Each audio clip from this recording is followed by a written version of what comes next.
আমার নাম মোহাম্মদ সাদিক মিয়া।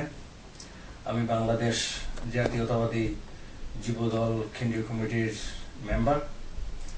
বাংলাদেশ জাতীয়তাবাদী যুবদল যুক্তরাজ্য শাখা আজ বিগত 10 থেকে 12 বছর যাবৎ আমি এই দলের সাথে জড়িত এবং বাংলাদেশ জাতীয়তাবাদী দল এবং যুবদলকে সুসংগঠিত করতে আমরা অনেক প্রচেষ্টার পর আজ বাংলাদেশ জাতীয়তাবাদী দল এবং যুবদল অঙ্গ সংগঠন যুক্তরাজ্যে অনেক সুসংগঠিত হয়েছে। আমি বাংলাদেশ জাতীয়তাবাদী দলে যোগদান দিয়েছি কারণ হচ্ছে আমি শহীদ রাষ্ট্রপতি জিয়াউর রহমান উনার আদর্শে আদর্শিত এবং তার জন্য উনার জন্যই আমি এই দলে যোগ দিয়েছি এবং বর্তমানে আমাদের নেত্রী বেগম খালেদা জিয়া এবং আমাদের তারুণ্যের অহংকার জনাব তারেক রহমান সাহেব নতুন নেতৃত্বে আগামীতে আসবেন বলে আমি আশা করছি। বিগত দিনে বাংলাদেশ জাতীয়তাবাদী দলের মধ্যে যা হয়েছে, actually I hate the corrupted people, but who are the genuinely corrupted.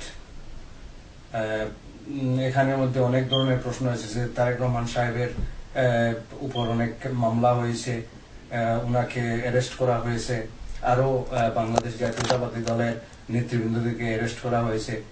কিন্তু আসল কথা হচ্ছে কি যে এই যে অ্যারেস্ট করা হয়েছে এটা কতটুকু সঠিক, তাদের বিরুদ্ধে যে এলিগেশন নেওয়া হয়েছে এটা তো এখন পর্যন্ত এলিগেশনকে কোনো ধরনের প্রমাণিত করা হয় নাই।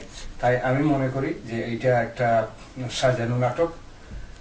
বর্তমানে বাংলাদেশ জাতীয়তাবাদী দল এবং যুব দলের এই দেশে যারা ইয়াং জেনারেশন জড়িত হচ্ছে, আমি চেষ্টা চালিয়ে যাচ্ছি যে ওদেরকে নিয়ে এবং ওদেরকে মনে আরো উৎসাহিত জাগানোর জন্য এবং বাংলাদেশ জাতীয়তাবাদী দলকে যুক্তরাজ্যে এবং অঙ্গ সংগঠনকে যুক্তরাজ্যে একটি সুসংগঠিত দল হিসাবে আগামীতে গড়ে তুলব এবং ইনশাল্লাহ এখনো আছে।